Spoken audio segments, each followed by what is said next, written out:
मासूम जी, हम आगे चलते हैं प्रश्नों की ओर। बहुत अच्छी जानकारी दे रहे हैं, हमारे दर्शक बहुत उसे पसंद कर रहे हैं और लाइक और शेयर भी कर रहे हैं। हम आगे प्रश्नों की ओर चलते हैं कि आज 70 वर्ष के आप मासूम गाजियाबादी हैं, और 70 वर्ष पूर्व के मासूम गाजियाबादी में और वर्तमान के मासूम गाजियाबादी में क्या परिवर्तन आया है, क्या महसूस किया है आप? बस बूढ़ा हो गया हूँ, परिवर्तन कुछ नज़र नहीं आता। नहीं, उम्र के साथ में जैसे अनुभव आता है तो शायरी में भी बड़ा गूढ़पन बढ़ता है, या और समाज का अनुभव हो जाता है, समाज के दुखों का सुख का अनुभव हो जाता हाँ, है। समाज का तो सारा मैं समाज की विषय मेरे होते हैं। जी जी जो जो समाज में घट रहा है, जो बुरा लग रहा है, जी जी वही मैं लिखता हूँ। अब जैसे समाज कहाँ से लेगा। अभी पीछे एक मेरे दोस्त हैं जी जी, तो उनके परिवार में कोई विद्रोह, मतलब बच्चे अलग हो गए थे। जी जी जी, अलग-अलग बाप से अलग रहने लगा। लेकिन एक टीस तो होती है दोनों तरफ, वो दोनों तरफ होती है। जी जी जी, चाहे वो जाहिर ना करें। हमें इतना क्रोधी हो गए हैं कि जाहिर नहीं कर पाते। टीस होती है कि ऐसा क्यों हुआ। तो परिवार उसका मिलाने के लिए पहुंच गए ये सब लोग। तो उन्होंने मुझे बताया कि मासूम साहब, आपके एक शेर ने आज एक परिवार मिला दिया। वाह। मगर क्या शेर था? तो उन्होंने कहा कि वो अलग-अलग रह रहे थे माँ बाप बेटे। तो मैंने वो शेर सुनाया कि भाई जैसे तुम फैसला करो वो तो कर लेना। मैं एक शेर सुनाता हूँ आपको। क्या बात है। हमेशा फ़ख्र करना बाप और सूरज की गर्मी पर। हाँ, हमेशा फ़ख्र करना बाप और सूरज की गर्मी पर। अगर ये डूब जाए तो अंधेरा ही अंधेरा है। वाह, क्या कहने साहब। अगर ये डूब जाए तो अंधेरा ही अंधेरा है। वाह। तो उनको लड़के ने फौरन ही पैर पकड़ लिए पिताजी के, और उनको परिवार का मिलन हो गया। वाकई। एक वाक़या और याद आ रहा कि 20 साल पहले मैं फरीदाबाद गया था एक मुशायरे में जी। तो मैंने वहाँ शेर पढ़ी।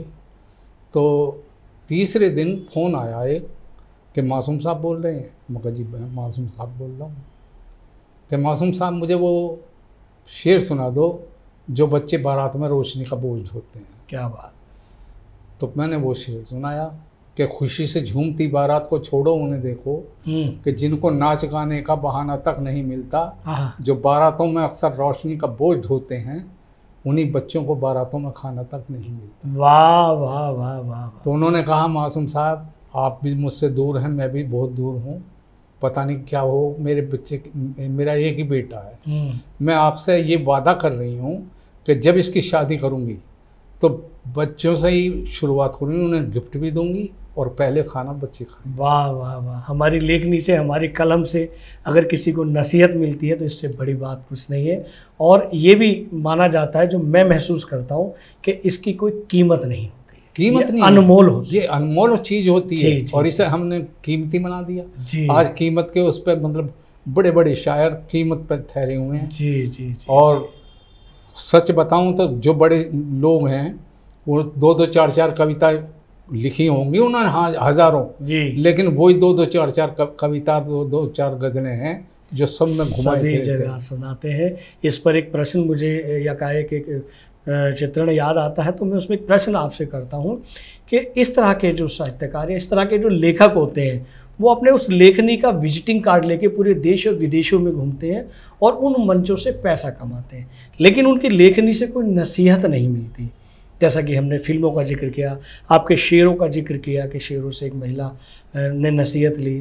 तो और ये भी कहा जाता है कि साहित्य समाज का दर्पण होता है। तो वो समाज का दर्पण और नसीहत ना मिलना और पैसे कमाने के लिए साहित्यिक मंचों पे जाना, इस विषय पर क्या कहें? मुझे एक वाक़या और याद आ गया जी कि बदरपुर में एक 60 फुटा रोड है जी, तो वहाँ मास्टर डंबर सिंह रहते हैं जी।